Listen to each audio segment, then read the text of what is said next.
Well, the FA introduced the Women's Super League in 2011, but the new Summer League has divided opinion amongst the football community, with some accusing the FA of forgetting about the winter game, where women's football began. The Women's Premier League was founded in 1992. It was run in a pyramid format with the National Division at the top tier and the Southern and Northern divisions running on an equal basis underneath. But in 2011, a Summer League was created, the Women's Super League. It replaced the National Division as the highest level of women's football in England. The National Division was scrapped after the FA decided to add a second division to the WSL for the 2014 season. This resulted in the Winter League being demoted to the third tier of women's football. But there's more changes ahead for the Winter League from next season, and some clubs are welcoming them more than others, as Jane Dougal has been finding out. Just go and enjoy yourselves, all right? Play for each other, all right? Good luck.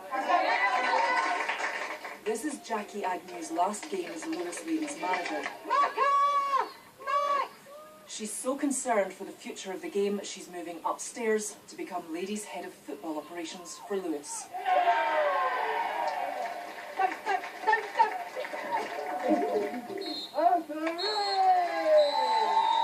Winning their last match of the season 2-1, Lewes finished 6th in the Southern Women's Premier League. But even if they'd won it, there's no scope for promotion into the much sought-after Women's Super League. They are two different pyramids. And the lack of progression is not all that concerns Jacquie.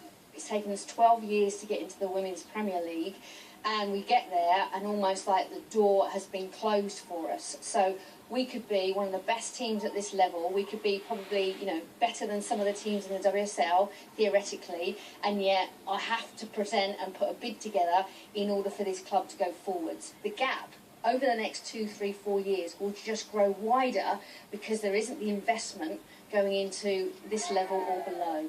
We put some of her issues to Kelly Simmons, head of the Women's FA. What we said to the clubs is that we will ensure that they get the same levels of funding going forward that they get now. And I know that was a concern, but we've addressed that with them. Well, they're saying they're not. They're saying they're going to be worse off, though. No, they're definitely not going to be worse off. That money is ring-fenced. The current money that they get is ring-fenced in their league development plan going forward. Not all the clubs in the Winter League are unhappy. Brighton and Hove Albion missed out on a licence for the WSL, but manager Tracy Doe is philosophical about it. Obviously, we're very disappointed that we weren't given the opportunity to play Women's Super League. It's the same as any game. You're always going to want to play at the highest level. The same with the men. We've lost players here to Premiership clubs, and it will happen right across the board no matter what sport you're in. It's just how we handle that and whether we look at it as a positive or a negative. The FA feel the best way to continue raising the profile of the women's game is to start by investing in the elite.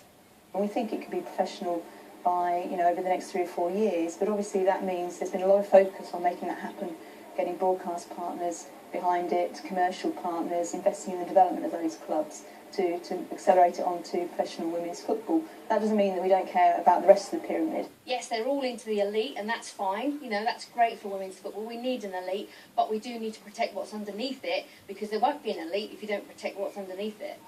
The FA is to hold a review of the plans in January next year, so representatives of grassroots football like Jacquie will have a chance to air their arguments. Well, the Super League got back underway this weekend, and there were wins for Manchester City and Birmingham City. Everton drew with Bristol Academy, and Liverpool were held to a 0-0 draw by Nottingham.